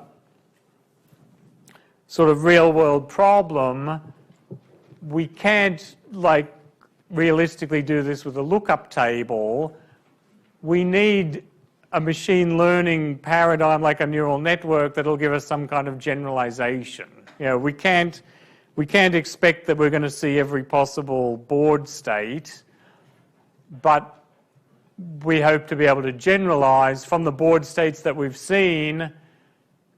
We should be able to generalize what the value function is going to be for other board states. Okay, so let's think about how these can be applied to computer game playing. So let's suppose we want to make a computer program that'll play a game like backgammon or chess or checkers or Go. So I'm going to concentrate on backgammon, but the same sort of things apply to some of these other games. Now, if you want to be serious about game playing, you have to get into game tree search and alpha beta pruning and these sort of things. But and there are ways to sort of combine tree search with learning. But for the moment, let's just think about a game. Backgammon is sort of a good example. So backgammon, we can play a reasonable game without any tree search. We can, with just sort of one step look ahead, we should be able to play a reasonable game. These other games really require some look ahead. Okay. So this, I won't go into all those kind of details about this game, but I'll just give you a brief overview. One player has white pieces and the other player has black pieces, and at each turn you roll the dice and then you can move your pieces according to what's shown on the dice. And you basically, in this situation, the white player is moving in this direction. So the white player moves in increasing numbers and the black player is moving in decreasing numbers. And so if the white player rolls like a 6 and a 5, you can move one piece 6 places and the other piece 5 places. So you could, I could take this piece and move it 1, 2, 3, 4, 5, 6. So this, I could move this piece to here, let's say. And I could take this piece and move it 1, 2, 3, 4, 5 to here. And so basically the game is just rolling the dice and moving the pieces, and then eventually you move them off the board, and whoever gets the pieces off the board first wins the game. Okay? But there's a couple of extra complications. So the first one is, let's suppose I move this piece 1, 2, 3, 4, 5. I'm landing on a square where that, well, let's say I wanted to move this piece 1, 2, 3, 4, 5. Well, I'm not allowed to do that because the black player already has 2 pieces on that point. So I'm not allowed to move my piece to a place where the other player has 2 or more pieces. So this player has sort of created a block of places where I'm not allowed to move to. Now, if I do move to a place where the other player only has 1 piece, I'm allowed to move here, and I take that piece and send him back to the beginning. So this is why it's called backgammon, is like an ancient word for back game, because you can send the other player back to the beginning. So there's this sort of additional strategy to the game of trying to avoid having, if you have one piece sitting on its own, then it's kind of vulnerable and can be, if someone lands on that, it can send them back to the beginning. So you try to avoid having pieces on their own. You try to keep all your pieces in pairs like this. But on the other hand, you're also trying to get your pieces off the board. And you see this white player has built up this nice structure here. If that player does go back to the beginning, they have to, the one that's off the board, the piece that's off the board has to be brought back in before anyone else can move. And if this guy rolls 2, 3, 4, or 6, he's not allowed to come in with a 2, 3, 4, or 6. He can only come in with a 1 or a 5. So there's this strategy of sort of building up walls to block your opponent. Now, the reason I'm talking about this game is because this was one of the first games to which reinforcement learning was applied successfully by Joe Tesaro in the early 1990s, who worked for IBM. He wanted to train a neural network to play this game, and it's an interesting kind of test case for to explain the general principles. Okay, so the first thing you've got to do is encode the board.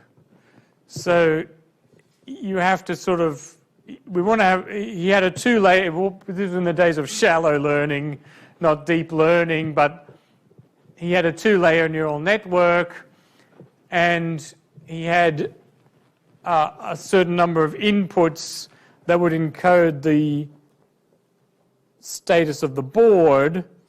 Now, how would you encode the board into a set of numbers? Well, you count the number of points on the board. So there's 24 locations on the board where pieces can be. In fact, there's... And then what we... So let's think of... So this goes to the issue that we talked about in the early part of the course to do with representation. So you could have maybe 24 inputs. So here's one possible representation for the board. You could have 24 inputs. And for each input, you could say, well, if it's empty, that input will be 0. If there's a white piece here, if there's 3 white pieces here, then the input will be +3. If there's 2 black pieces, then the input will be -2, for example. So you could get away with 24 inputs using positive and negative numbers. But what Tesaro actually did is he had multiple inputs for each point. So there's 24 points, but he said, okay, well, I'm going to have a special input that says that there's one piece on that board. Well, first of all, I'm going to have separate inputs for black pieces and white pieces. I'm not going to use positive and negative numbers. I'm going to have separate inputs. And secondly, I'm going to have one input that just says whether there's one piece on the board on that point. So, and then I'm going to have another one that says that there's two pieces, and then another one that says that there's three pieces, and if there's four or more, then I'll just have a separate input for that. So if there's three pieces on a point, then the input for one piece is 0, the input for two pieces is 0, the input for three pieces is 1, and the input for four or more pieces is 0. So it becomes like a 1 in n encoding. And he does that and then he has a separate set of 4 inputs for black pieces. So for each of the 24 positions on the board, he has 8 inputs. 4 for the white player and 4 for the black player.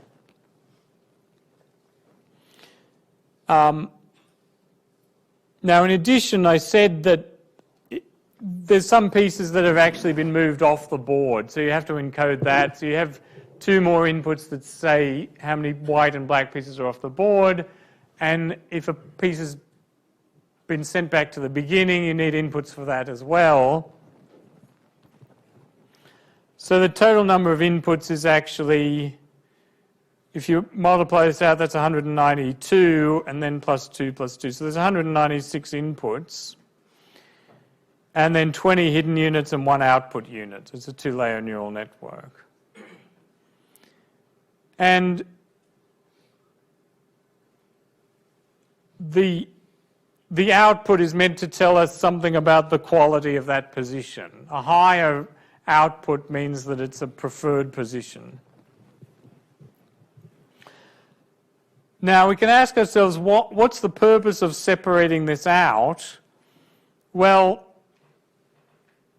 if just from the brief description of the rules that I've given you, if you have one piece, let's think about that first representation we thought of where you had like a +1 for one piece and a +2 for two pieces and 0 for no pieces.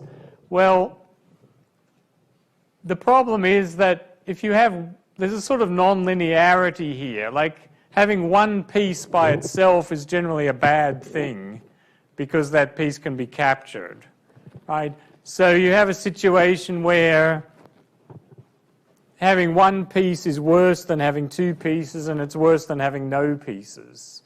So if you encoded this with one input as like 0, 1, and 2, the network has to learn that a value of 0 for that input is good, a value of 1 is bad, and then a value of 2 is good again. So you get this kind of function that's non-monotonic. It sort of goes down and up.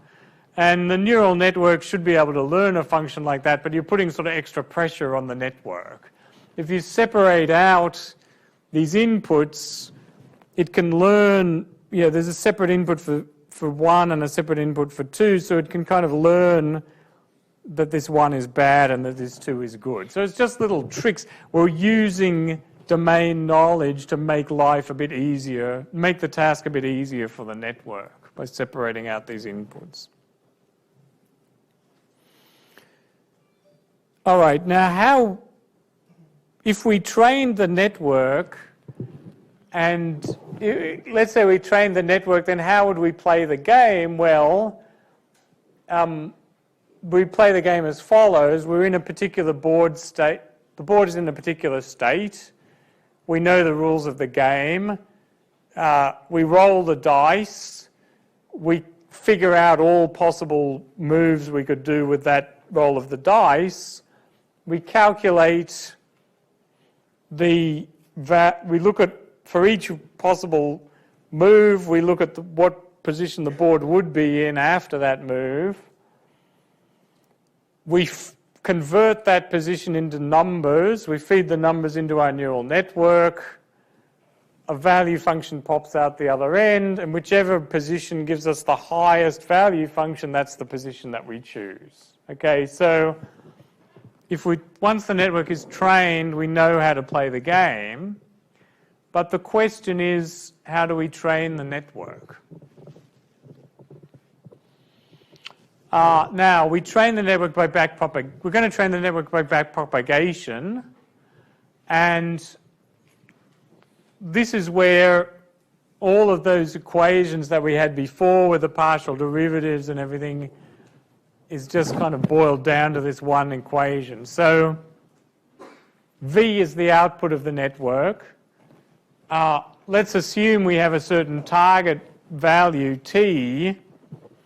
This is actually the equation for backpropagation. For each weight in the network, we calculate the partial derivative of the output with respect to that input, with respect to that weight. And we take the difference between the target value and the actual output, and we multiply by the learning weight, and each weight gets updated by adding this. The learning rate times the difference here times the partial derivative. So all of those other equations are collapsed into this one equation. So we know all about backpropagation, but the question we want to focus on is what's the value of T? In supervised learning, we'd be given T. T would be the given output. In reinforcement learning, we're not given the value of T, so we have to decide what to use for T. How do we choose the target value T? So what are we asking here? Well, how do we know what the value of the current position should have been? Or another way to ask the question is, can we find an estimate for the current position which is, it doesn't have to be exactly accurate, but it just has to be more accurate than our current estimate. So it's always, this is the bootstrapping, is always trying to find an estimate that's better than the one we currently have.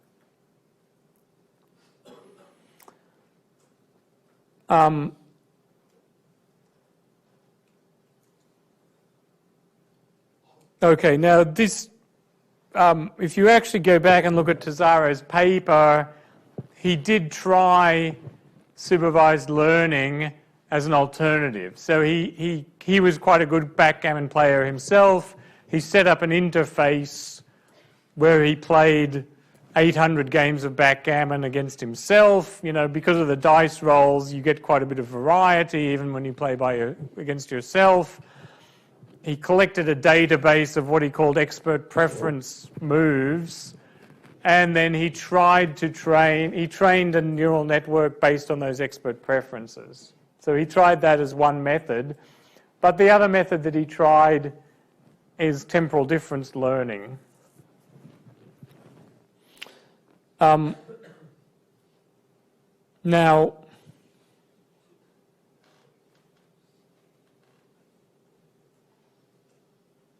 okay, so this is temporal difference learning, but we're looking at it in a slightly different way. So the way this works is as follows. You're playing so the network is playing games against itself. And at each move of the game, it has an estimate of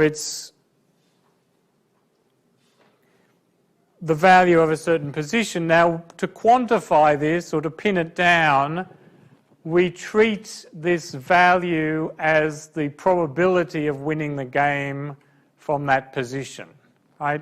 So if that V, we have a two-layer neural network, and at the output we have a sigmoid function, so we get an answer between 0 and 1. If the output is 0.8, that means we think that there's an 80% chance of winning the game from this position. If it's 0.3, we think there's only a 30% chance. So the network makes a move. I think the easiest way to think about this is that the other player is moving in between. So I make my move, and I put the board into a certain position, and I think that I have an 80% chance of winning from this position. And then the opponent moves, and then I make my next move, and I estimate the value of winning from that position. And I keep going throughout the entire game, so I get this sequence of numbers, and each number is my estimate at a particular move of my probability of winning the game from that particular position. And then the insight is that you use the value at the next time step as the training. It boils down to what's actually a very kind of simple idea, which is to say that you just use the value at the next move as the training, as the target for the value at the current move, right? So when I do my back propagation, I use VT plus 1 as the training value for VT. And if you think about it, this sort of makes sense. So let's suppose that at the current move, I thought I had an 80% chance of winning, but then one move later, I think I have a 30% chance of winning. So probably it's possible that I just got a really unlucky dice roll, but more likely there was something wrong with my 80% estimate, So I try to train the network so that the 80% moves down towards the 30%. And conversely, if at the previous move I thought I only had a 20% chance of winning, but at the next move I think I have a 70% chance of winning, then probably my 20% estimate was too low. Or another way to think of it is that the probability of winning at this move should be an average over the probability of winning at the next move. If I can get into different positions at the next move. Yeah. So this is actually what Tesaro did. He just always used the next training item, the value at the next move as the target for the value at the current move. And essentially that is the same as this TD learning that we talked about before. It really goes back to this same equation of V of ST is, it's the same as this, except we're not getting any reward. Well, it differs in two ways. So first of all, it's simplified in two ways. So first of all, we're not getting any reward for this game. We just, at the end of the game, we either get +1 or -1, depending on whether we win or lose. We're not getting any rewards in the meantime as we play the game. And secondly, because the game is finite, we can afford to have a discount factor of 1. We don't need to have a discount factor because it's not really infinite. At some point the game ends, and so if you set gamma equal to 1 and get rid of RT, then it turns into this kind of simplified version of TD learning. But at the end, when the game finishes, the VM plus 1 is determined by the final result. So when you learn the value function for the last move, it's trained to be 1 or 0, depending on whether you won or lost the game. Now this is what I've described here, where you use the value of the next state as the training item, is actually called TD0. There's a slightly more sophisticated version where you use a weighted average of future states, but in practice in many domains, this simpler version actually gives equally good results. And we always use the future to train the past. Like I said, if my estimate at this time step is 0.8 and at the next time step is 0.3, we always train the 0.8 to be closer to the 0.3, not the other way around. And the reason for that is it's sort of a kind of a subtlety, I guess, but the further you get in the game, you expect to have more accurate information. So in chess, it could be because pieces are getting captured and there's fewer pieces on the board. But you assume that you're actually always gaining information from one time step to another and not losing it. Okay, so this was one of the first big successes for TD learning. Tesaro found that this network that was trained by self-play actually performed better than the one that was trained by expert preferences. And in fact, it was strong enough to beat the human backgammon champions as well.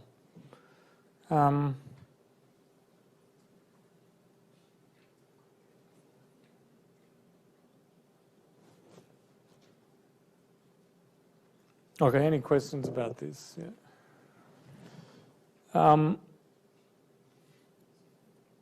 Okay, so let me just go back to this outline. So what we've talked about so far is these issues here and then value function learning. Now, there's another class of TD learning, another class of reinforcement learning algorithms that's called policy learning. And so what we looked at so far is looking at the value of a state and how to take actions that will get you into a higher value state.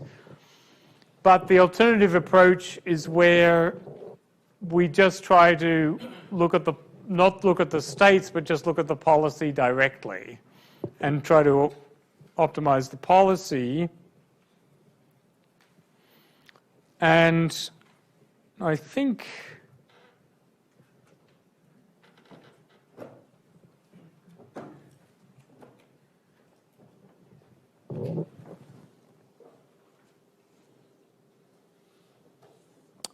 let's see. Originally, I think I might just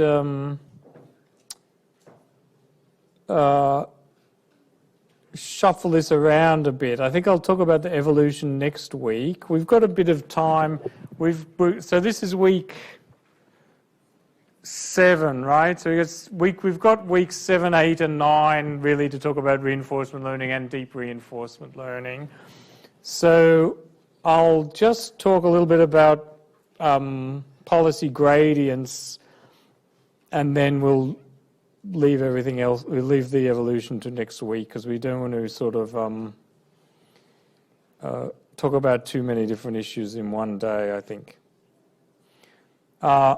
Okay, so policy learning. Remember that, so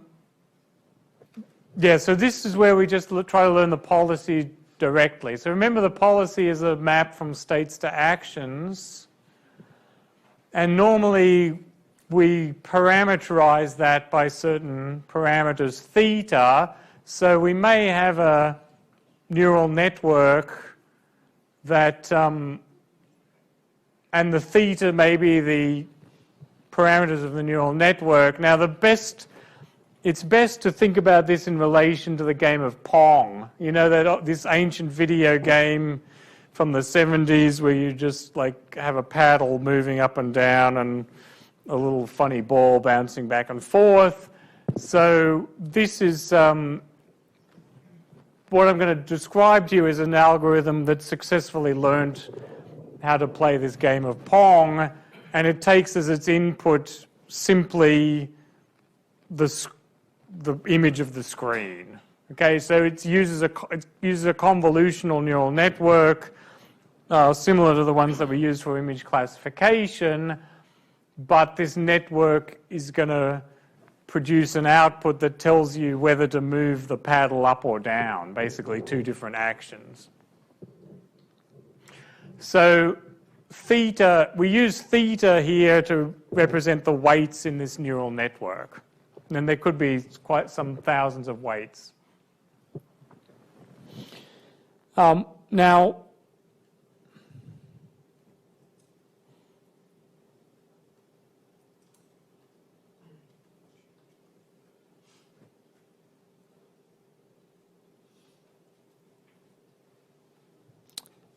okay, so Pong, let's say that at the end, we just think about one point in Pong, and at the end of the point, you get, if you hit the ball past the other player, you get +1, and if the other player hits it past you, you get -1. Okay, so you don't get any rewards along the way. You only get this one reward at the end, which is either +1 or -1.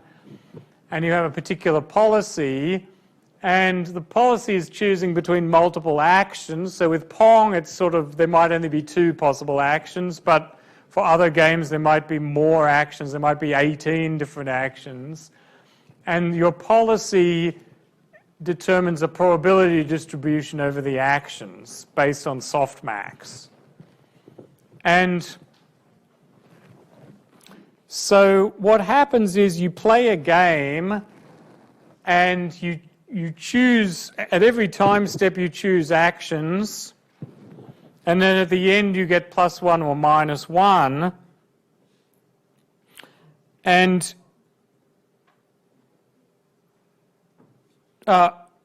we don't know which actions contributed to the reward, and we don't know which actions really contributed to that reward. We've taken a whole series of actions, and at the end we either get our total, which is either +1 or -1. So we just simply reward all actions equally. If we get +1 at the end, we say, okay, I want to adjust the weights of my network. At each time step, whatever action I chose at that time step, I want to make it a little bit more likely to do that particular action. And if at the end of the game I get -1, then at every step of the way, whichever action I chose, I want to make it a bit less likely to choose that action. This is the philosophy here with these policy gradients. So what we want to, our objective function is therefore the log. I look at for each time step, I look at the probability of taking the action that particular action, and I multiply them all together. So this is the probability of taking that whole sequence of actions. And if I calculate the log of that, then it turns the product into a sum. And so I look at the sum for each action of the log of the probability of taking that action, and I want to either increase or decrease this depending on what the final reward was. Yeah. So I calculate my differentials by, I do my backprop by looking at I do my backprop to try to maximize that function.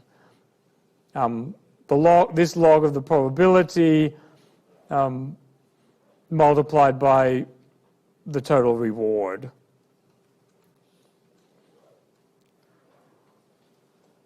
And this gives me what's called the reinforce algorithm. So this algorithm goes back to 1992, but it's sort of, the success on Pong from the images is what kind of made this algorithm very popular. Okay, so I play a game and I collect the states ST and the actions, and I look at the total reward, and then for every action, I adjust the weights to make that action either more or less likely depending on the final reward. Now, in the case of Pong, this R total is either +1 or -1, but you might have it in a more general situation. Let's say the reward is either +2 or +1.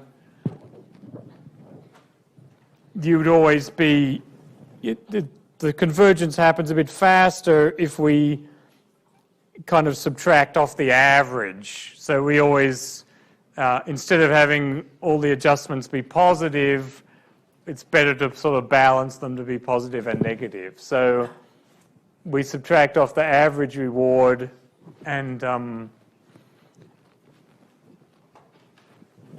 so we increase the probability if the final reward was greater than the average final reward, and we decrease it if the final reward is less than the average final reward.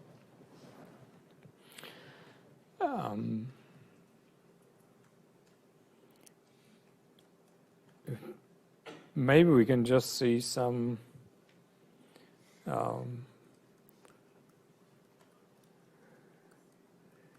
video of this.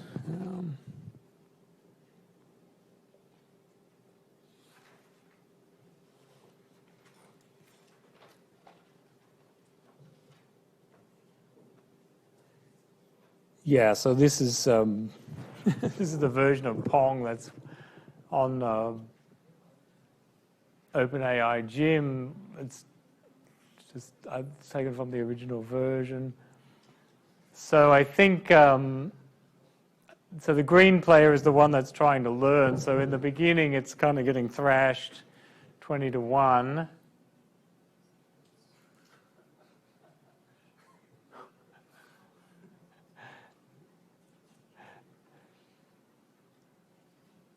Kind of a slow process. It's still not particularly good, but sometimes it does manage to hit the ball back.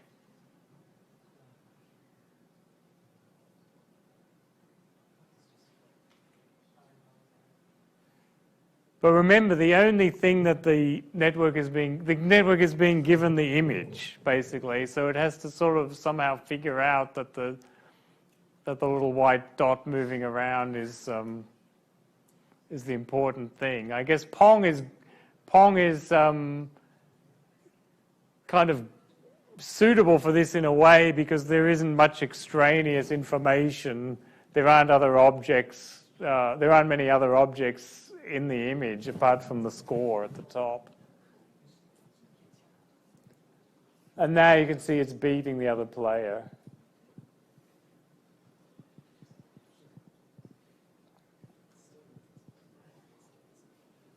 It's still making a lot of mistakes. It's very, we've played around with this environment a little bit. This is a bit of a funny version in a way of Pong because you can actually get a pretty high score. There's a particular sweet spot. If you put yourself in that spot, you can get a pretty high score even if you just sort of don't move. But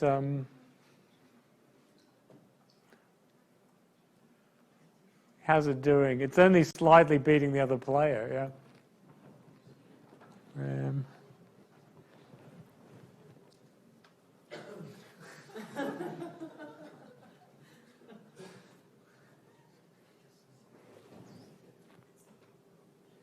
I don't know what happened there. I think you get the idea. I'm still not sure what. It seemed to get better and then get worse for a while.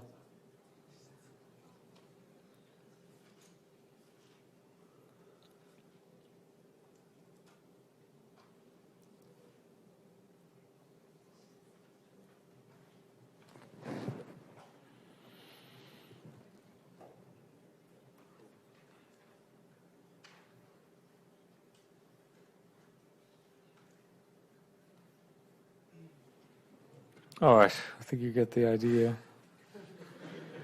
Let me just see. Let me just see whether I can get this document camera to work, because we might go through a bit of an example here, but otherwise, I might have to get the CATS people in to fix it by next week.